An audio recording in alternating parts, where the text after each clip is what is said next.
Along with other clansmen charging forward, Fearing stopped them. "Fall back. I will end this matter." Chris started feeling resentful. Could it be that the masked man had deceived him? Really, what's happening? Fearing clasped his hands, smiling. It appears Nora is not an organization easily abandoned. You truly are a fool. Water Realm. Execute! Chris was struck straight in the heart by Fearing's water flame and then collapsed. No, impossible. He glanced at Anders, seeing a fire mark appear on Anders' hand, and he gave a wicked grin. So that's how it is, ha, right. I understand. That power of yours, kid, will ruin your life. Anders was dumbfounded. What is this guy saying? Ondo turned to look at him. Being astute, he could vaguely comprehend what Chris meant. Stab! Fearing drove the blade straight into him. He collapsed, marking the end of the Marsilio family's civil war. Raymond could sense the situation inside. He smiled, then turned around. It seems you should thank us for cleaning up the little rats of the Marsilio family, no? A perceptive mage used magic to send a message to Audrey and Sylvanus. Your Majesty, Princess, Chris, and the entire rebel clan have been completely annihilated. What? Sylvanus looked at Raymond. Indeed, annihilating the entire Marsilio family was never his or Nora's intention. It seems we'll have to save it for another time, Father. Raymond smiled. He withdrew the black mark. Sylvanus gritted his teeth. Don't be so smug, Raymond. He erected a barrier, surrounding himself and Raymond. Audrey had anticipated this, but her father still used magic to push her out. She stood up. Father, what are you doing?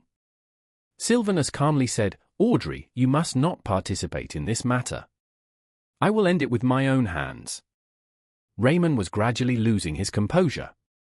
He shouted, right, in the end, you are still a cold-hearted man, abandoning your family for this cursed empire. For the peace of the northern shore. He went berserk, but it didn't sway Sylvanus. You have been manipulated by the demon soul, Raymond.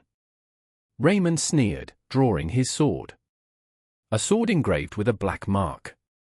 But at least, the demon's power will bless me. Our organization will change this rotten world. Rena, can you hear me? A source of perceptive magic streaked across Rena's mind. She could recognize that it was Sylvanus' magic signal.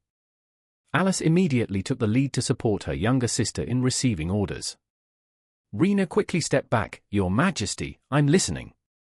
I need the Lowry family to assist. Quickly take Anders to the family's private secluded area, understood. But Your Majesty, no one is currently capable of resonating with Anders. This is the only way to control the situation, hurry up. Besides me, there's still someone who can temporarily seal the boy. You know who it is, right? Apart from the fifth queen and yourself who can enter that secluded area, Sylvanus lost his patience. Raymond knew his father was about to take Anders away, so he pressed on the wound, and blood started to ooze. Don't you dare, Sylvanus. Anders' heart throbbed again. He clutched the necklace tightly in his hand, then gritted his teeth. Damn it, again. Ondo and Fearing immediately turned. Anders! Anders collapsed. The black mark continued to spread over his body. He used his right hand, which wasn't infected with the black mark, to exert magic. Fire, dragon execute! A fire-based dagger appeared, and Anders mustered all his strength to stab hard into his thigh. Blood splattered from his leg. The only thing he could do now was to keep himself truly conscious. The remaining members of the Marsilio family were astonished. What is that? What is that kid, really?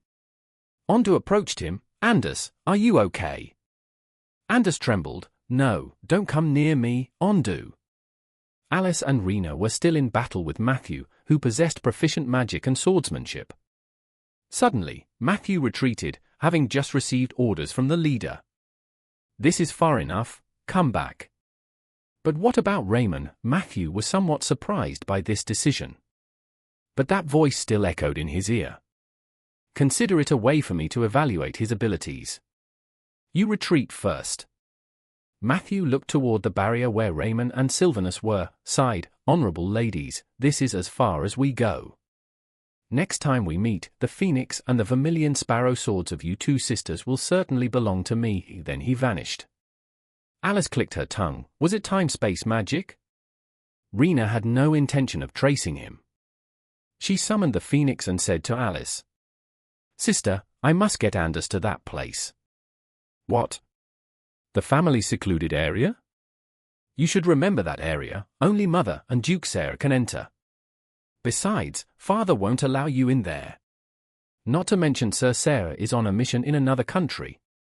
The Majesty's orders. Also, sister, have you forgotten? I bear the inherited power from Mother's will. Father can't stop me. As for Sir Sarah, he's already back." She raised her hand with the blood-hearted phoenix before Alice. "Rena, Alice was taken aback. But now, perhaps she should focus on calling for royal reinforcements." Rena quickly flew with the phoenix to the Marsilio family residence. All the traitors had been eliminated as per the plan of the three. But it seemed the terrifying cursed mark kept haunting Anders. "Rena!" Ondo saw her and quickly said, "What are you planning to do?" "Uncle Fearing, I'll take him to the secluded area." Rena rushed down beside Anders, using magic to restrain him. Fearing immediately protested, "What, by yourself? Don't tell me this is the order of—" "Yes, please, Uncle. Quickly call for reinforcements for His Majesty. Hurry." The Lowry family's secluded area, 2 kilometers away from the residence. Rena stood before the seal of the gate. She immediately imbued the phoenix's magic, forming a sigil. The barrier gate opened. She commanded the phoenix to bring Anders inside. He was still in an unstable condition. "Anders, don't worry. I'll try to restrain you." The secluded area was originally a place for Queen Erin to practice secret magic. No one could step in unless they had the phoenix magic like her and Rena. It appeared like an arena, completely empty, unlike the secret room of her clan. The black mark kept spreading all over Anders. He called Rena, "Rena, what are you doing?" Rena removed her outer cloak, covered him, then began using magic. "This is the first time I'm using magic that Lady Audrey often uses. But I must stop you." Inside Anders, that dragon was still raging, wanting to burn everything. The enchanting voice inside continuously echoed in Anders' mind. "Anders, I will grant you my power." Rena could sense the dragon's power through her emerald eyes. Anders suddenly broke Rena's binding seal. This caused her to have a bad premonition. He could no longer control himself. The black mark had spread all over his body. The necklace on his neck was cracking. Raymond erased the black mark on his hand. "That's enough." Sylvanus lunged, attacking Raymond directly. "What have you done to the boy?" It seems the black mark can resonate with that boy. Everything seems as easy as I thought. Where did you find the brat with the fire flame of this fire dragon?" Sylvanus kicked the chest. Too obvious question. Audrey outside still kept pleading, "Father, open the barrier. You can't single-handedly fight him." Raymond grinned. "Black flame, dragon execute." A black flame spewed from his hand. Sylvanus backed away. Blue defense formation. A water flame wall erected, directly blocking the bizarre flame. But his water flame seemed ineffective against this magic. He retreated, preparing the next tactic to respond.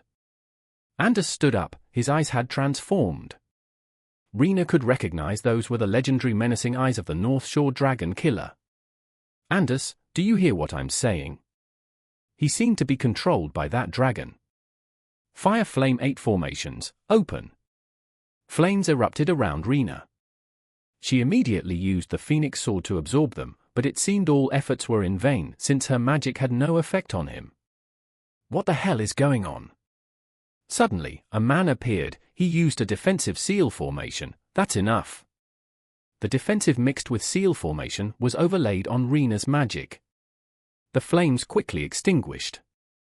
Rena seemed exhausted. She collapsed to the ground, gasping. "Duke Sarah, thank you." The middle-aged man named Sarah stood up. Rena, you've done well, leave this to me. He looked at Anders before him, it seemed to evoke some feeling in him. Vincencio, teacher, you truly did not look wrongly, did you? Rena, can you hear me? A source of perceptive magic streaked across Rena's mind. She could recognize that it was Sylvanus' magic signal. Alice immediately took the lead to support her younger sister in receiving orders. Rena quickly stepped back. Your Majesty, I'm listening. I need the Lowry family to assist. Quickly take Anders to the family's private secluded area, understood? But Your Majesty, no one is currently capable of resonating with Anders. This is the only way to control the situation, hurry up. Besides me, there's still someone who can temporarily seal the boy. You know who it is, right? Apart from the fifth queen and yourself who can enter that secluded area, Sylvanus lost his patience. Raymond knew his father was about to take Anders away, so he pressed on the wound, and blood started to ooze. Don't you dare, Sylvanus. Anders' heart throbbed again. He clutched the necklace tightly in his hand, then gritted his teeth. Damn it, again. Ondo and Fearing immediately turned. Anders! Anders collapsed, the black mark continued to spread over his body. He used his right hand, which wasn't infected with the black mark, to exert magic. Fire, dragon execute! A fire-based dagger appeared, and Anders mustered all his strength to stab hard into his thigh. Blood splattered from his leg, the only thing he could do now was to keep himself truly conscious. The remaining members of the Marsilio family were astonished. What is that? What is that kid, really? Ondo approached him. Anders, are you okay? Anders trembled. No, don't come near me, Ondo. Alice and Rena are still battling Matthew, who is proficient in both magic and swordsmanship. Suddenly, Matthew withdrew, having just received orders from the leader. That's enough for now, retreat. But what about Raymond? Matthew was slightly surprised by this decision. Yet the voice persisted in his ear. Consider it a way for me to test his abilities. You retreat first. Matthew glanced towards the barrier where Raymond and Sylvanus were and sighed. Ladies, that's enough for now. When we meet next, the Phoenix and Suzaku swords of you sisters will certainly belong to me. Then he disappeared. Alice clicked her tongue. Was it time-space magic? Rena had no intention of tracking him. She summoned the Phoenix and said to Alice, Sis, I must bring Anders to that place. What? The family's restricted area? Remember, that area only Mother and Duke Sarah can enter. Besides, Father won't allow you to go there. Not to mention Sir Sarah is on a mission in another country. This is the order of the crown. Besides, have you forgotten? I inherit the power and will of Mother. Father can't stop me. And Lord Sarah, he's already back. She raised her phoenix blood-marked hand in front of Alice. Rena, Alice was stunned. But now, perhaps she should focus on summoning royal reinforcements. Rena quickly flew with the Phoenix to the Marsilio family estate. All insurgents had been wiped out as planned by the three of them. But then, that disgusting curse continued to cling to Anders. Rena! Ondo saw her and quickly said, What are you planning to do? Uncle Fearing, I'm taking him to the restricted area. Rena dashed down beside Anders, using magic to bind him. Fearing immediately objected. What, on your own? Don't tell me this is the order of... Yes, please uncle. Quickly call reinforcements for the crown. Hurry up. The secluded area of the Lowry family, 2 kilometers from the estate. Rena stood before the seal of the gate.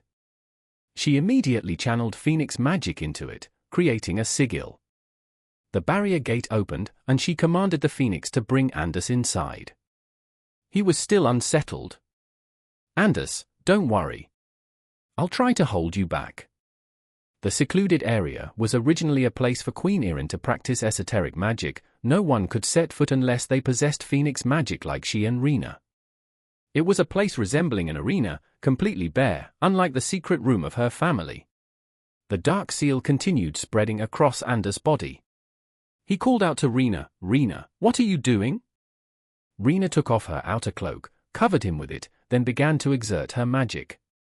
This is the first time I'm using magic Miss Audrey frequently uses. But I must stop you. Inside Anders, the dragon was still raging, as if wanting to burn everything. The enchanting voice inside incessantly echoed in Anders' head.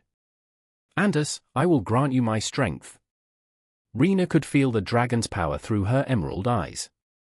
Anders immediately broke Rena's binding seal. This gave her a bad feeling. He could no longer control himself. The dark seal had spread all over his body.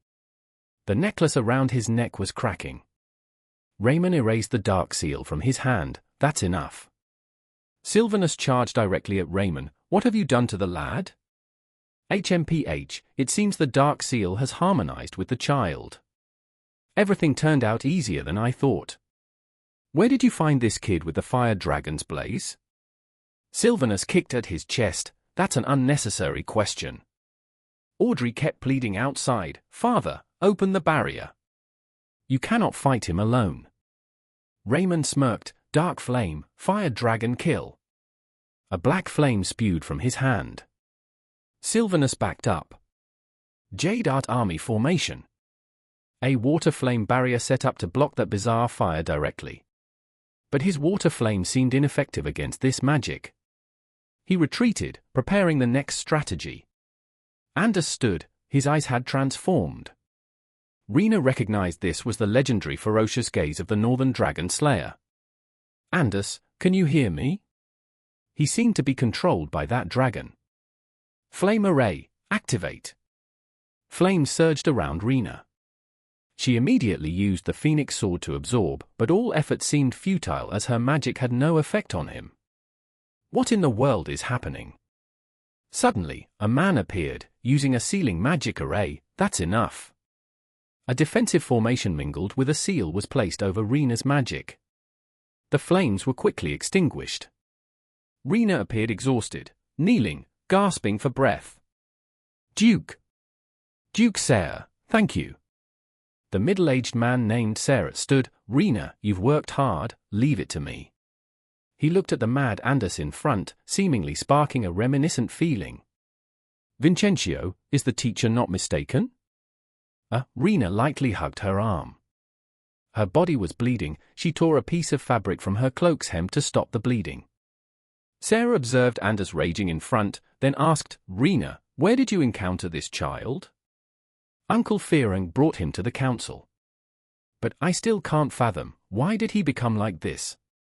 Anders was surrounded by a barrier, like a formidable flame defense stronger than Kai and Ondo's ironclad formation. That is Holler. Sarah retrieved a ring from his pocket. As he put it on, he explained. The Fourth Emperor and I explored mysteries surrounding Troy, the strongest fire dragon of the northern bank. From there, we discovered each bearer of any northern dragon element shares a common trait, this Holler barrier. Rena looked at Anders in front and said, he activated it himself. Small talk later, Rena quickly summoned the Suzaku to distract it. Seiya channeled magic into the ring, then slammed his hand onto the ground, fire dragon seal. Rena summoned the Suzaku, then flew straight toward Anders. She saw the eyes that were no longer his own, honestly frightened. But she must save him because if she couldn't protect her friends, the word queen should not pass her lips. Anders, wake up!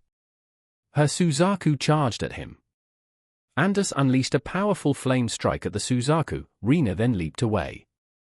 In that moment, Sarah cast a sealing strike on Anders' left chest, lock. Meanwhile, Sylvanus and Raymond continued battling. Sylvanus had taught Raymond all close combat magic, so he could nearly predict his strikes. Nevertheless, this didn't disadvantage Raymond. He bore the dark flame mark of the Shadow Dragon, maintaining stable magic power. Audrey still couldn't act. She struggled bit by bit to dispel the barrier her father created. Princess! The barrier is part of the Empire's forbidden magic, you can't easily break it. Shut up, I must get inside there. Sylvanus saw Audrey's stubbornness, truly angry. Audrey, quickly evacuate the surrounding area with Fearank. What are you standing there for? Father, don't say such naive things. I can't stand idly by watching any more of my loved ones fall into such situations. Indeed, after all, Raymond was her biological brother. Her mother, Queen Melia, perished under her father's heavenly sword, for she sought ultimate power from the serpent demon land, regarded as the demon's domain. Raymond, resentful of his actions, ventured into the demon land to obtain the dark flame mark, a power born to counter the fire dragon Troy. Kai, quickly take the princess away from here. And also, order all the mags that no one is allowed here without my directive. Sylvanus blocked Raymond's sword, then ordered. What? Audrey was startled. Kai appeared from behind and said, I'm sorry, Audrey, then used magic to knock her unconscious. Audrey fell into Kai's arms, then fainted. Kai clenched his teeth, then turned and said to the shadow guards. You've heard the Emperor's orders, haven't you? Quickly evacuate the people now. Ondo rushed over, Master Kai, is it true that we must evacuate? Kai lifted Audrey up, then firmly said, yes, Ondo, in the current situation, only the Emperor can stop Raymond. If we join in, we'll only hinder him. Ondo looked at the tears on Audrey's eyelashes. He was furious. Damn it, is this really the power of the Nora? Raymond sneered, you've always been like this, always putting interests first. Raymond, Melia betrayed the Empire just for the vanity of the demons, and now you two are walking down such a dark path. Don't mention my mother here. Raymond shouted. Sylvanus firmly said, those who sell themselves to demons, I will never forgive. I will protect this country at all costs. His eyes turned red, he lunged at Sylvanus, unleashing a dark seal, you bastard, then die. Sylvanus channeled mana into his hand, then blocked Raymond's strike. He turned around, great celestial magic. The secret magical chains of the Arnold tribe were unleashed, binding Raymond's body. He became furious, is that all you have to defeat me? He bit his lip hard, blood oozed from his mouth, the dark seal immediately erupted, starting to attack the chains. Sylvanus gritted his teeth, is this the power of the demons? It's truly beyond imagination. If Queen Melia with her abundant mana had succeeded in colluding with them back then, this empire would be nothing but ashes. The chains began to crack. Sylvanus's mana was gradually being depleted. Raymond was still struggling, truly a stubborn old man.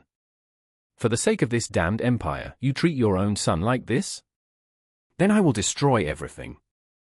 Raymond pushed his inner power outward, then unleashed the dark seal at 3 levels, dark fire of the great celestial.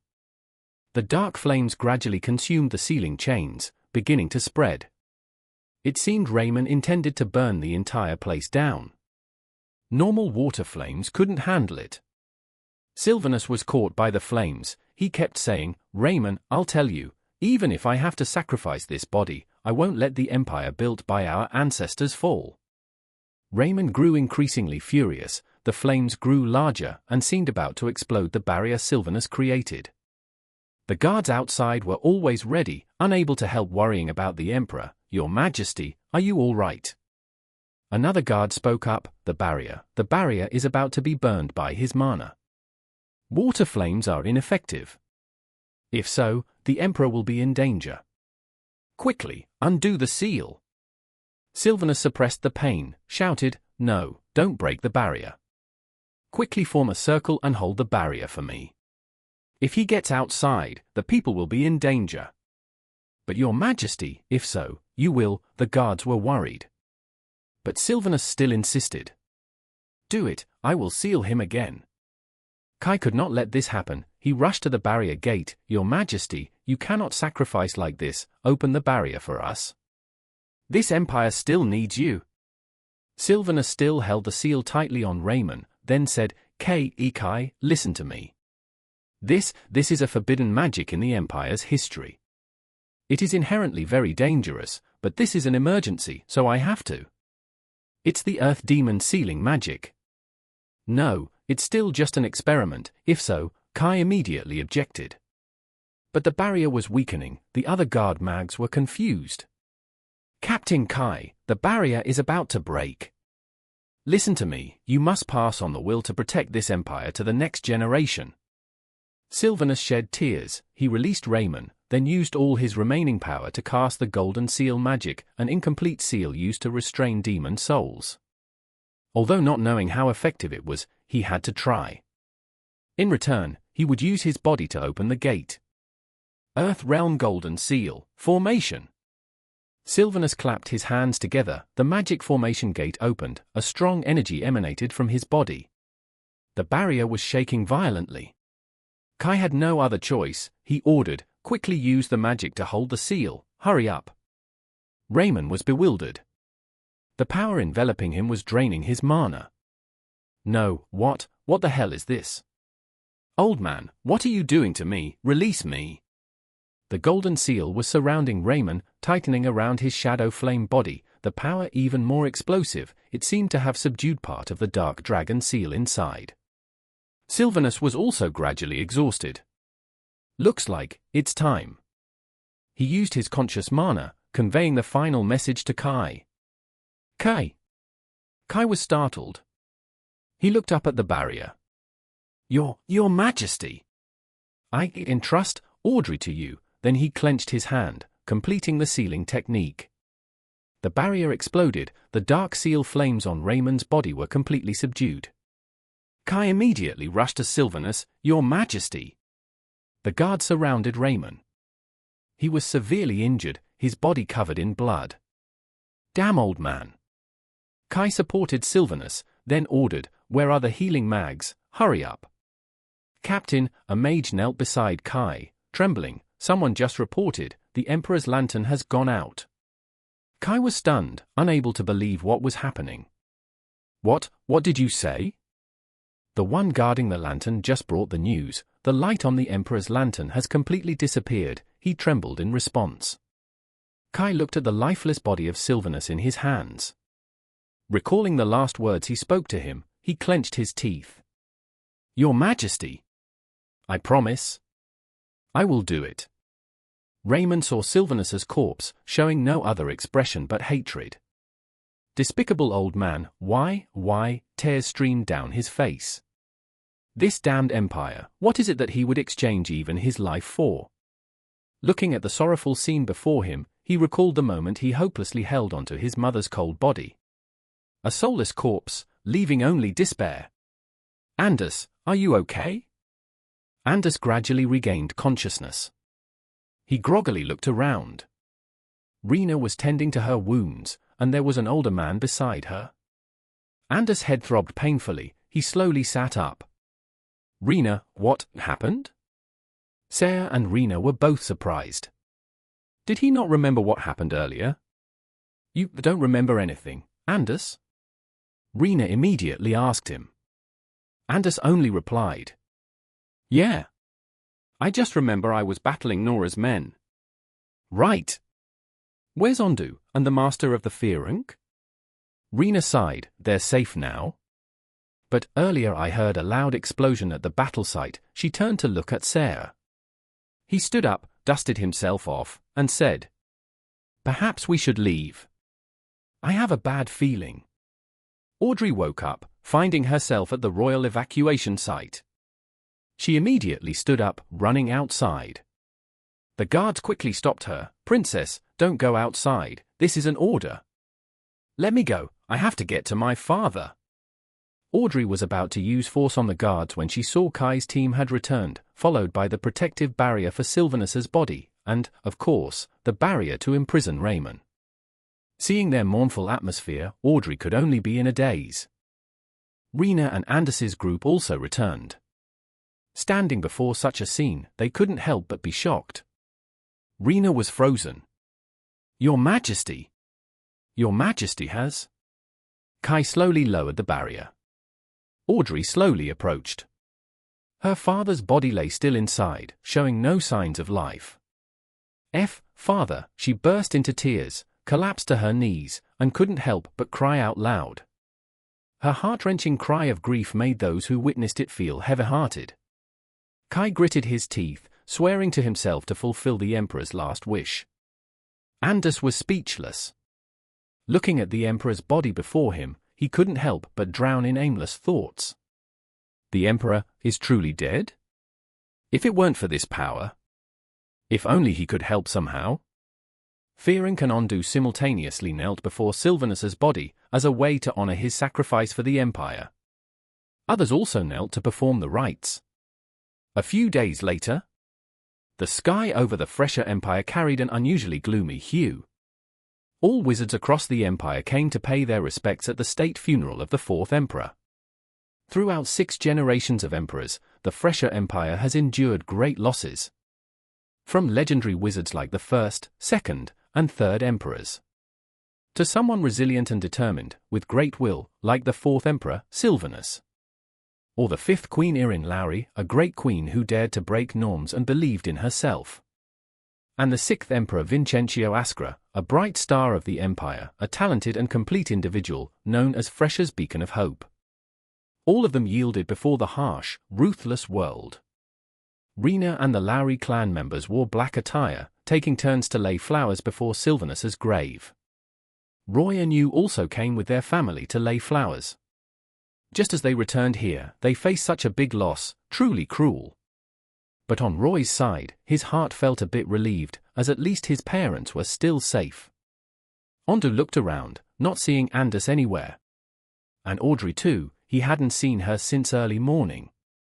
Anders sat alone on the meadow near the riverbank. He still had a band-aid on his face, due to the aftermath of the recent attack. But that pain was nothing compared to others. "You're here?" Anders startled. It was Ondo. "Aren't you supposed to be at the Royal Hall by now?" Anders said hesitantly. Ondo just waved his hand. "Yeah, but everyone was worried about you. What are you sitting out here alone for?" Anders still refused to answer. Seeing the bloodstains on his arm, Ondo asked, "What happened to your arm?" "This? Just got scratched by a cat." Anders raised his injured arm, then laughed it off. Ondo lay down on the grass. "A cat? Who? Must be a pretty big one. Let me tell you, I'm no fool." Anders chuckled, right. He didn't even know what he was thinking in his heart. How to say it? Living 17 years, it's the first time I've felt the cold shoulder from others. Cold shoulder? Ondo glanced at him. Anders smiled bitterly, looking toward the sunset. Could it be all this is just a dream? In just a few months, so many events had befallen him. The uncle he considered a father, even the village where he grew up, everything was burned down in an instant. Even the great emperor of the Freshen Empire sacrificed himself because of his power. He made those around him live in fear. He glanced at the children playing chase carefree, their faces showing no worries, no adult anxieties. They always remained innocent like that. Their parents gradually came out to the riverside, calling them home for dinner. One by one, they happily bid farewell and promised to meet up again tomorrow. A little boy even got a candy from his mother, his eyes shining like stars, and he smiled with delight. Ondo looked at Anders unblinkingly. Clearly, with such a complicated expression, he must be thinking about many things. A man, leading his daughter home, scowled when seeing them. Anders recognized the man staring at him, and immediately turned away. Ondo politely bowed to the man and looked at his friend. Anders's sorrowful eyes filled with tears, as if all the grievances and resentment from childhood were pouring out all at once. Uncle Tom in the old village was someone who cared deeply for him, but he was very busy, often leaving the village to do business in the capital. Anders always roamed, doing work, and playing with the village children. The sight of children being picked up by their parents, children riding on their father's back, always remained a silent longing in him. Uncle Tom knew very well, so every time he returned, he'd chat with him and buy lots of books for him to read. He didn't dare claim to be Anders's father because he believed that Anders's biological parents had used a barrier to protect their son, and therefore, he had to nurture him well, hoping that his biological parents would come back for him, to live happily together as he wished. After 17 years, still no sign, Anders gradually got used to this scar in his heart. That's why he liked to read books about family, stories that became legends. When he met the Rilla family, Aunt Amelia was a kind woman, always caring for him, giving him the warm feeling as before in the village. Brother Ethan too, Anders even regarded him as a real brother. Maybe his desire, his hope made him long for it, a family always by his side. But once again, everything collapsed. Until now, the fourth emperor has sacrificed, again related to him. Now in the city, in people's eyes, he is no different than a cursed child, the demon from legends. They held knives, throwing anything harmful at him. Now he has to live, to survive among his own kind. Who am I really? Ondo didn't know what more to say, just sat by him. So this was why he couldn't appear with everyone. Anders wiped his tears, then smiled. Tonight I'm on watch outside the city. Heading back now. With that, he abruptly stood up, preparing to turn away. Ondo tried to hold him back. Hey, yeah? They were stunned. Rena, Roy, and you were standing right in front of them. There were also Myra and other friends from Anders's academy class. Rena sobbed. Anders froze. Rena. She couldn't help but run over, holding him tightly. You idiot. You bowed his head, looking over at Roy. In their hearts, many emotions were intertwined. Seeing their friend living such a hard life, how could they not be moved? Anders bowed his head, leaning on Rena. Did you guys hear everything? Tom stood up straight. We're not deaf, you know. You blockhead, did you think we'd be happy after hearing that? Why do you always make others worry? Myra confidently said, Anders, don't worry, we're all here. Together we will defeat those Nora. He blinked at everyone. Huh? Roy crossed his arms, calmly said, no need to be so surprised, we will do it for His Majesty. So, can we do it or not? Seeing the determination in their eyes, Anders truly couldn't believe it. Rena and Anders's group also returned. Standing before such a scene, they couldn't help but be shocked. Rena was frozen. Your Majesty! Your Majesty has? Kai slowly lowered the barrier. Audrey slowly approached. Her father's body lay still inside, showing no signs of life. Father, she burst into tears, collapsed to her knees, and couldn't help but cry out loud. Her heart-wrenching cry of grief made those who witnessed it feel heavy-hearted. Kai gritted his teeth, swearing to himself to fulfill the Emperor's last wish. Anders was speechless. Looking at the Emperor's body before him, he couldn't help but drown in aimless thoughts. The Emperor is truly dead? If it weren't for this power. If only he could help somehow. Fearing and Ondo simultaneously knelt before Sylvanus's body as a way to honor his sacrifice for the Empire. Others also knelt to perform the rites. A few days later, the sky over the Fresher Empire carried an unusually gloomy hue. All wizards across the Empire came to pay their respects at the state funeral of the fourth Emperor. Throughout 6 generations of emperors, the Fresher Empire has endured great losses. From legendary wizards like the first, second, and third emperors, to someone resilient and determined, with great will, like the fourth Emperor, Sylvanus. Or the fifth Queen Irin Lowry, a great queen who dared to break norms and believed in herself. And the sixth Emperor Vincentio Ascra, a bright star of the Empire, a talented and complete individual, known as Fresher's beacon of hope. All of them yielded before the harsh, ruthless world. Rena and the Lowry clan members wore black attire, taking turns to lay flowers before Sylvanus's grave. Roy and you also came with their family to lay flowers. Just as they returned here, they faced such a big loss, truly cruel. But on Roy's side, his heart felt a bit relieved, as at least his parents were still safe. Ondo looked around, not seeing Anders anywhere. And Audrey too, he hadn't seen her since early morning. Anders sat alone on the meadow near the riverbank. He still had a band-aid on his face, due to the aftermath of the recent attack. But that pain was nothing compared to others. You're here? Anders startled. It was Ondo. Aren't you supposed to be at the royal hall by now? Anders said hesitantly. Ondo just waved his hand. Yeah, but everyone was worried about you. What are you sitting out here alone for? Anders still refused to answer. Seeing the bloodstains on his arm, Ondo asked, What happened to your arm? This?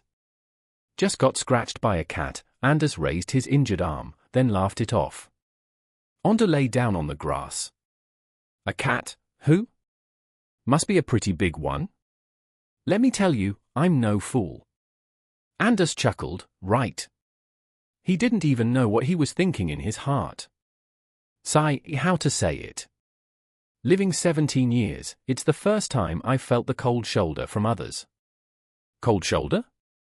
Ondo glanced at him. Anders smiled bitterly, looking toward the sunset. Could it be all this is just a dream? In just a few months, so many events had befallen him. The uncle he considered a father, even the village where he grew up, everything was burned down in an instant. Even the great emperor of the Frisian Empire sacrificed himself because of his power. He made those around him live in fear. He glanced at the children playing chase carefree, their faces showing no worries, no adult anxieties, they always remained innocent like that. Their parents gradually came out to the riverside, calling them home for dinner. One by one, they happily bid farewell and promised to meet up again tomorrow. A little boy even got a candy from his mother, his eyes shining like stars, and he smiled with delight. Ondo looked at Anders unblinkingly. Clearly, with such a complicated expression, he must be thinking about many things. A man, leading his daughter home, scowled when seeing them. Anders recognized the man staring at him, and immediately turned away. Ondo politely bowed to the man and looked at his friend. Anders's sorrowful eyes filled with tears, as if all the grievances and resentment from childhood were pouring out all at once. Uncle Tom in the old village was someone who cared deeply for him, but he was very busy, often leaving the village to do business in the capital. Anders always roamed, doing work, and playing with the village children. The sight of children being picked up by their parents, children riding on their father's back, always remained a silent longing in him. Uncle Tom knew very well, so every time he returned, he'd chat with him and buy lots of books for him to read. He didn't dare claim to be Anders's father because he believed that Anders's biological parents had used a barrier to protect their son, and therefore, he had to nurture him well, hoping that his biological parents would come back for him, to live happily together as he wished.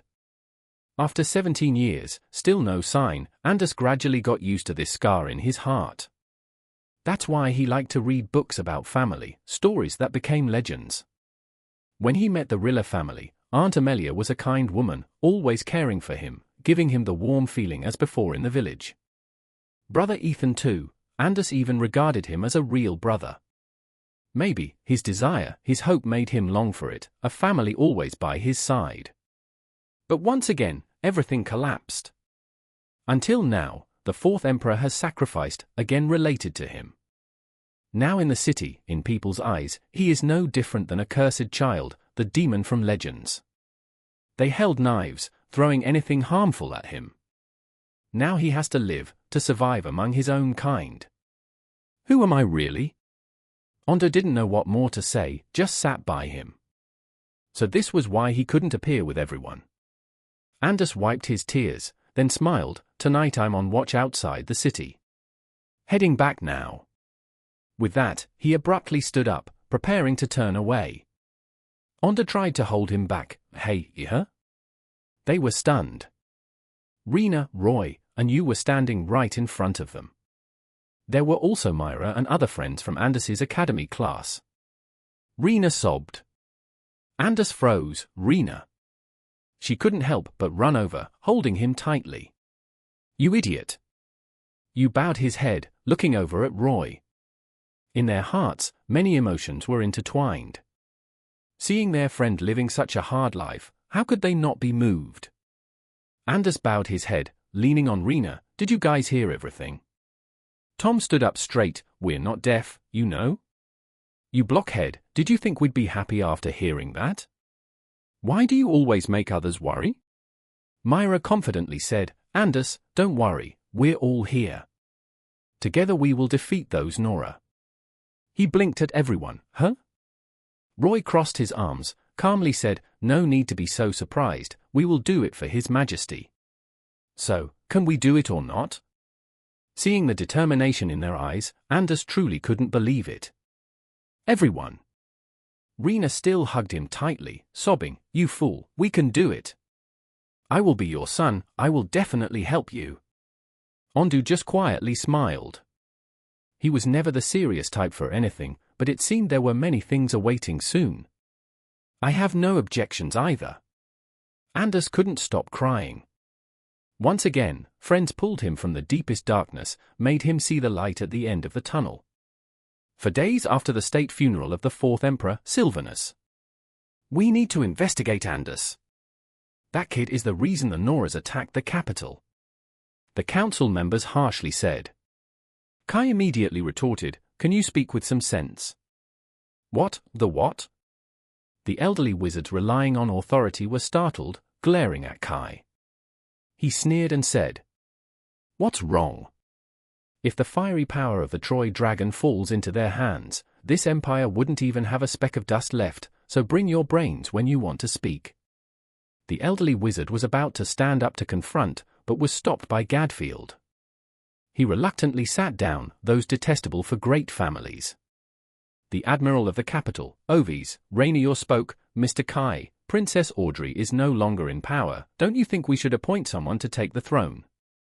Someone truly suitable at this time." He glanced towards Fearonk. Fearonk understood Rainer's implication. "I agree with the admiral. Audrey Arnold has now become a captain with Alice Lowry at the central wizarding branches, and they are handling the interrogation of Raymond. What we need to do now is find a suitable person to lead us." Ondo, sitting next to Lucas, was listening to the internal situation. It appeared everything wasn't going smoothly. Too many things to worry about. If the hostile nations find out, they might seize the opportunity to attack fresher. Anders truly lacks courage, he's such a coward. Alice sighed. The scouting mags from Tom's side delivered bad news. Do you want to hear it? Without waiting for Anders to respond, Alice's expression sharpened, and she calmly said, "Ethan and the remaining members of the Rilla family have joined the Nora organization, including James." What? Anders was stunned. What did she just say? "Ethan has joined the Nora organization, the one that just killed Emperor Sylvanus." This is madness. This is confidential news, Anders. It seems Tom is quite reliable. The kid hasn't told anyone yet. Alice remained eerily calm. If this had been the old her, she would have gone crazy seeking the truth, definitely not letting Ethan slip through her fingers. But now, she seems so indifferent. As for him, everything is getting more complicated. Originally, he planned to train with Rena to control the power within himself.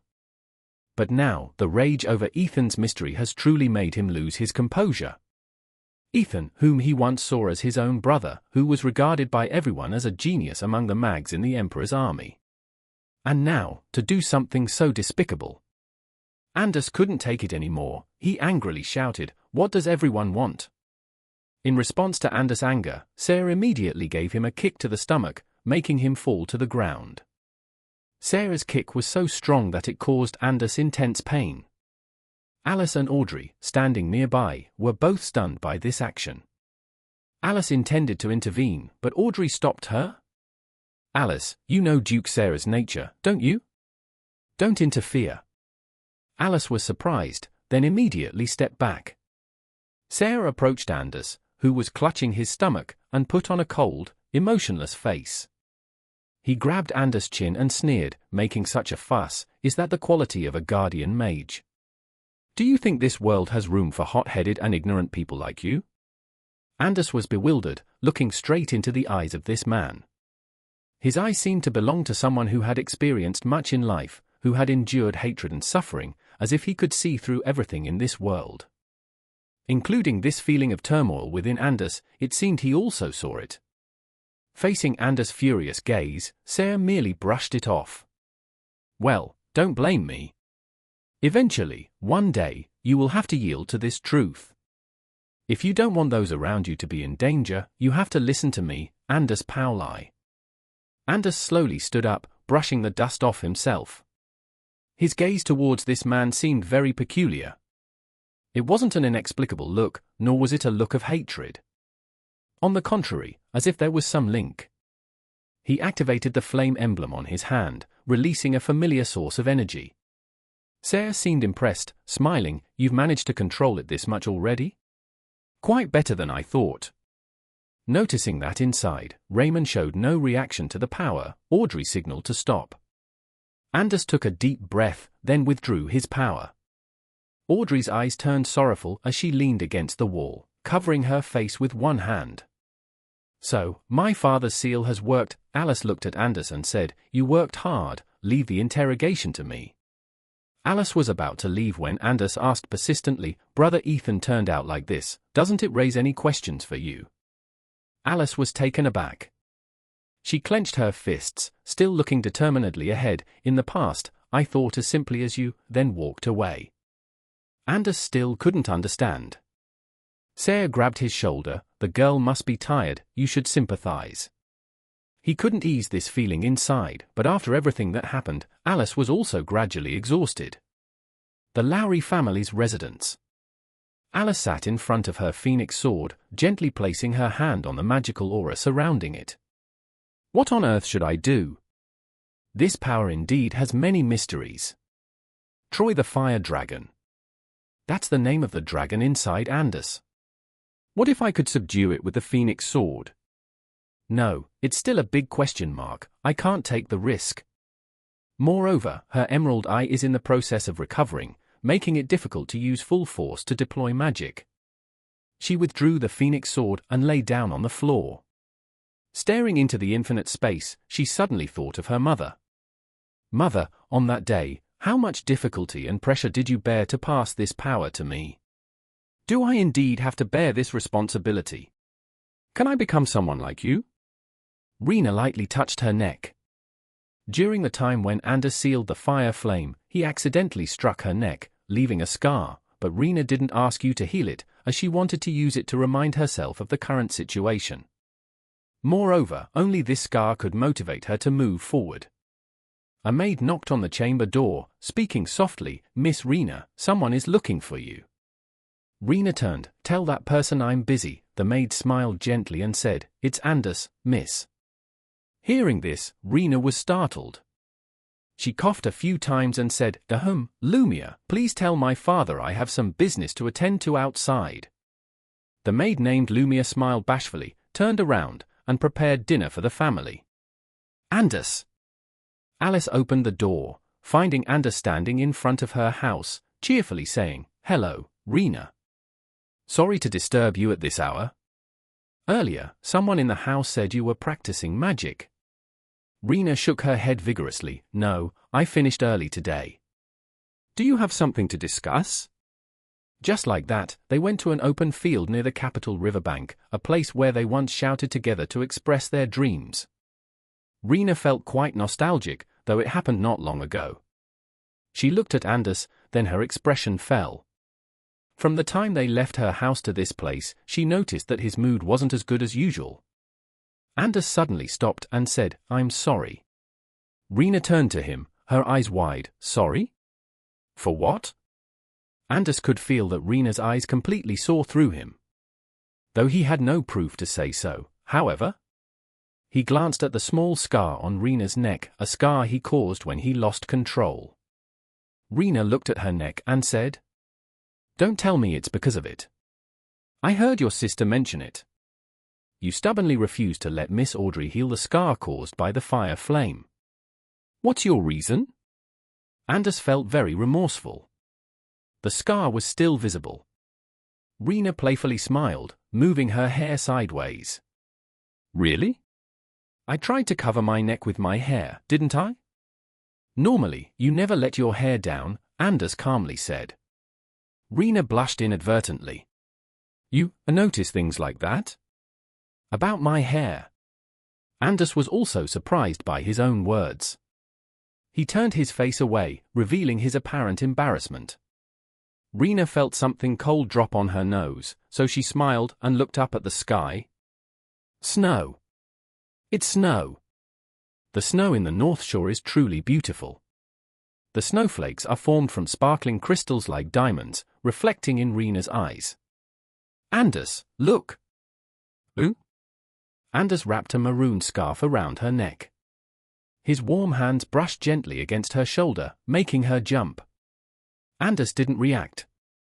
He was focused on wrapping it around her. Rena didn't know what to say at the moment. She lowered her head, burying half her face into the warm wool scarf. This scar, I want to keep it because it will be proof of my determination. She tightly grasped Anders' hand. He only smiled and pinched her ear. Already got it, you stubborn one. He transferred a bit of warmth into his hands, then touched her cold, flushed cheeks. Rena's face was as red as a boiled lobster, her entire body completely frozen. What is this action, really? I've heard everything from Ondo. Your family criticized you a lot, didn't they? Because of the scar on your neck, caused by this demon in a deep slumber. Winter in the capital is very cold, so consider it my present. Besides keeping you warm, it can help cover this scar. Rena shook her head vigorously and jumped. No, not at all. Just got scolded a bit, no, oh that Ondo. He chuckled at Rena's awkwardness. She pouted, I will definitely keep this scarf very carefully, because it's the first gift Anders has given me. As for that Ondo guy, I'll make sure to beat him up. Anders nodded. He looked towards the riverbank, then gently said, Coming up, I'll be leaving the capital for a while. Why, so suddenly? Anders said nothing. He didn't know either. For some reason, he was betting once again on Duke Sarah. Do you want to be my disciple?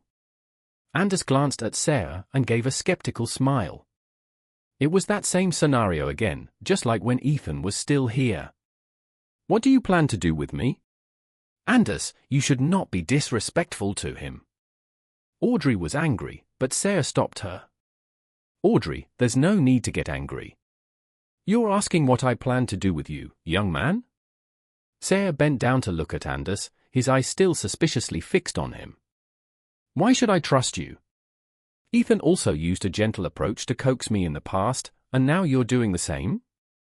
Heis, you're truly different from the disciples I've taken on. Sarah laughed heartily. His students have all become legendary wizards of this empire, including Vincencio Askra and Irin Lowry.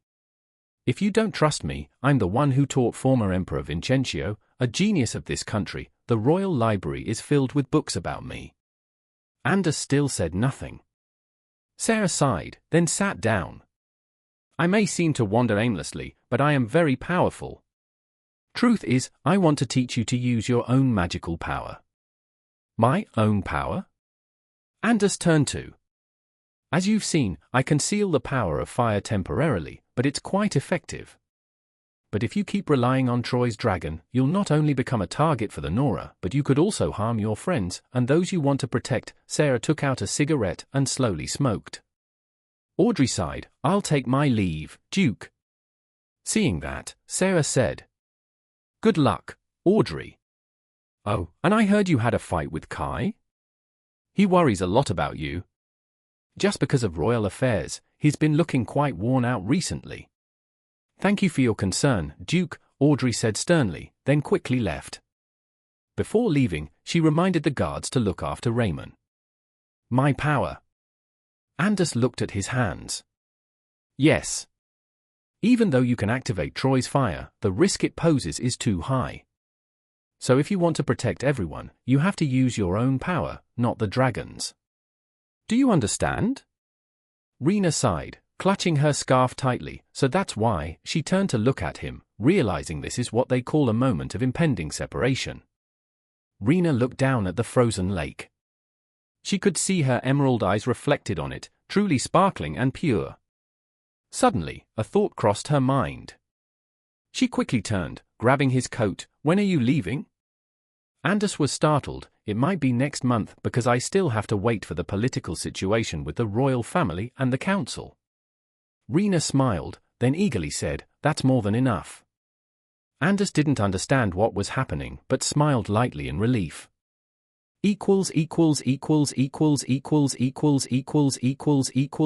Story just completed